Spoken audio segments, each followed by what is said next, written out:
So speaking of AI, one of your chapters is called Cognifying, and that's largely about AI.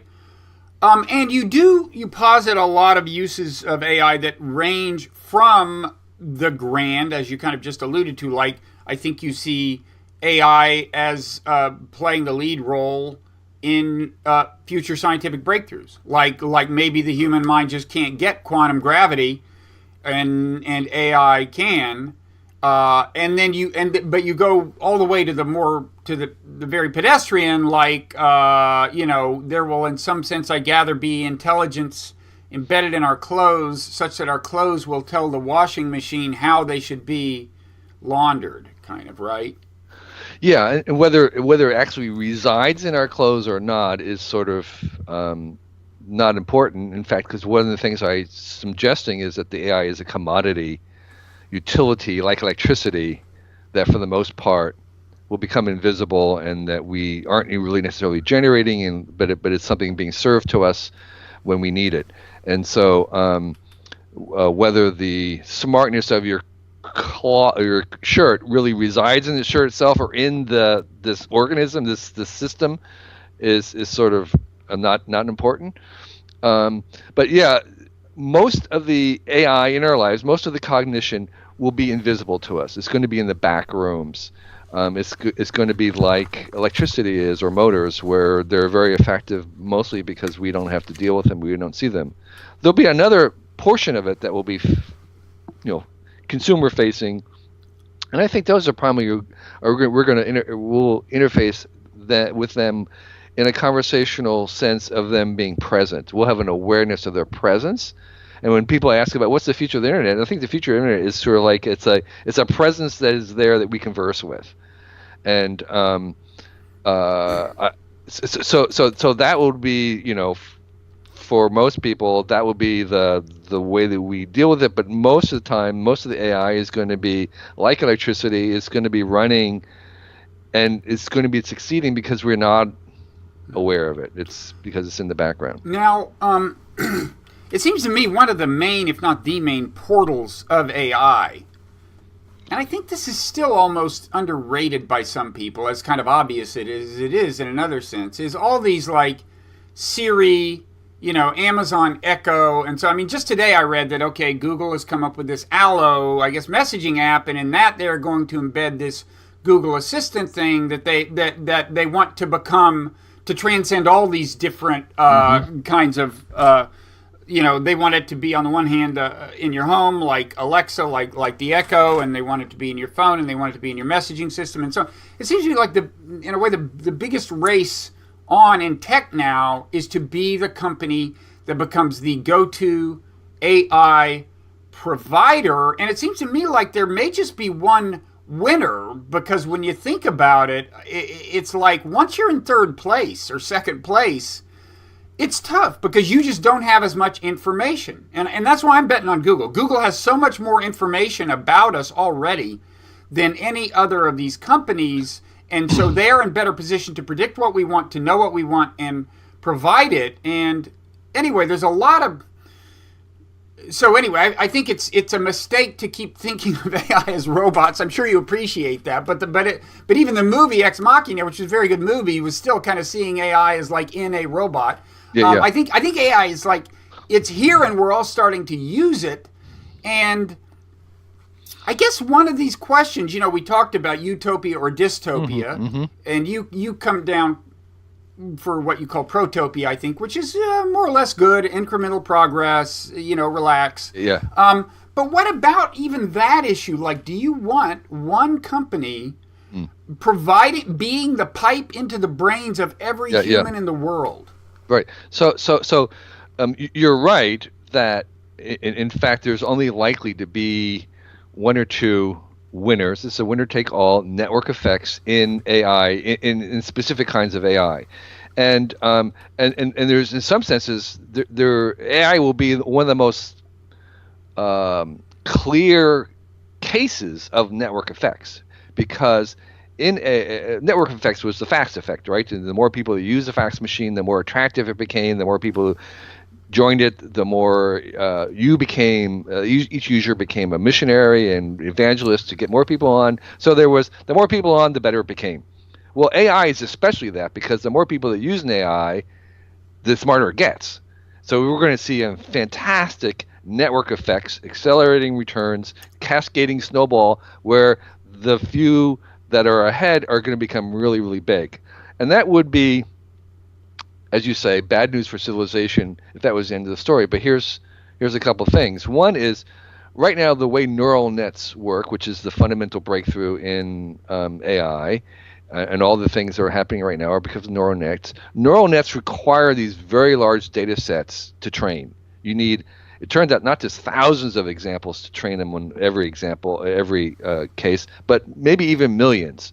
And so the companies that were sitting on these huge data sets, like Google, are the obvious winners because they have data sets on every single possible aspect of our lives. That's what we've been training them. Each time we click on a website, we're actually training the Google AI about what's important.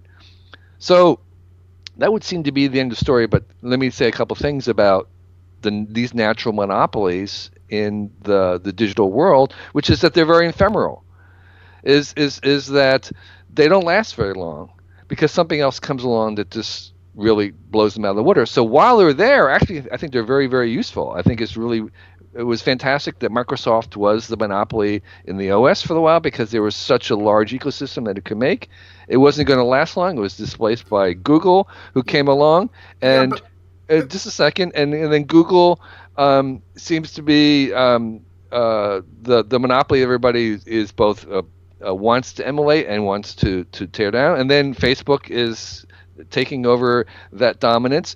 And what's going to happen with AI and Google is that the real breakthrough, the next breakthrough after this first generation, which may last, I don't know, 5 years or 5 to 10 years with Google, the breakthrough that's coming after that is to do really small human scale training sets. A human toddler can learn the difference between a cat and a dog with 12 examples. Right now, it takes Google millions of examples. And so when you have that, then you don't need the large data sets. Okay, let me. And so what we're going to see is, yes, Google will have its reign as an AI monopoly for a short period of time, and then the next breakthrough will come, and there'll be some little small company that will figure this out that won't need the big data sets that Google has, and then that'll have a new monopoly as more people use that. It gets smarter and smarter. Okay, let me provide this pushback. So first of all, it's true that Microsoft's dominance didn't last forever. However, its dominance of the desktop was never displaced. What happened is that something displaced the desktop. And Exactly. while it dominated the desktop, which continues this day, its monopoly status meant that it screwed up the lives of millions of people every day. And I'm not kidding. I mean, I use Windows. It is much worse than it would be if it really had to compete, rather than be able to take my my patronage for granted. Okay, so there's that. So the question, why are you using Windows? I mean, that's because once you're locked in, you're locked in. And also, I don't think Mac is as great as the Crusader, the Mac faithful say, but Microsoft is just. But this is nothing. So first of all, I mean, I think we agree, it's not necessarily that you won't dominate the platform forever. It's that the platforms have tended to give way to more important platforms. So like now social networks. They're displaced. They have their reign. So again, it was Microsoft was never toppled by anybody trying to do an OS. If you try to do an OS, and same with IBM before that, which Microsoft toppled, which was you try to make a computer hardware, you're not going to win. Right. So and then if you want to make a search engine, you're not going to win against Google. So it was a social media that came along. And so if you try to do social media now, anybody who's trying, you're not going to win. Okay, but let me finish the argument. So still, while Microsoft has had the monopoly of what for a time was a very very important platform and is still non-trivial, it had it, and for decades it had that monopoly. Now the stakes aren't that high with a desktop OS, because all it can do is do like bad design that wastes your time. But obviously, if you are the provider of knowledge and guidance, in other words, if you're the AI for everybody, while that platform lasts, if there's one provider, that's a kind of power well beyond what Microsoft. That's the power to swing elections. That's that's I think a much more consequential issue, which might bring some old-fashioned people to ask whether the word antitrust shouldn't come into play. But beyond that, it's not. And I know it's always the case that it's hard to imagine what displaces a platform, but I cannot readily imagine what displaces the AI. Now, maybe I just failed to grasp the point you're just making. I mean, it sounds like maybe you think you know what platform displaces AI. Or are you just saying that you can envision a future aspect of AI whose dominance cannot be taken for granted by the initial dominator of AI? Right. It's AI that's much better. It's much more unsupervised, quicker learning. So if you don't need millions of sets of things to train it, and it can learn just with 12 examples, it's a superior kind of intelligence that would displace that existing monopoly. So it can be so much better, just to get clear, that I'd have Google Assistant, I'd rely on it for everything, it would be on all my platforms, but this new company would come along with a faster AI, and I would say, okay, I will go to this, even though Google Assistant would say to me, no, Bob, no, don't do it. Exactly, right. And in the same way that, everybody, I mean, I remember when Google came along, it was like, why do we need Google? We've got Alta Vista. It was like, because it was 10 times better. And immediately you switched over. And now you're right, there's I think the switching cost would certainly be much higher if everybody's embedded and it knows this thing. So you have a personal assistant that really knows you. And so with this AI would have to be we can learn you faster. You're still going to be better off by moving. I can believe that as well. So that doesn't take away your point, which is that in the 10 years that there's a Google dominant AI, could it sway elections and et cetera? And I think in theory that is certainly possible. And I think it's like anything else, that the more powerful the technology, the more powerfully it can be abused. And so we will do well to, address these issues of, where does it have the power? How is it held accountable, et cetera, et cetera.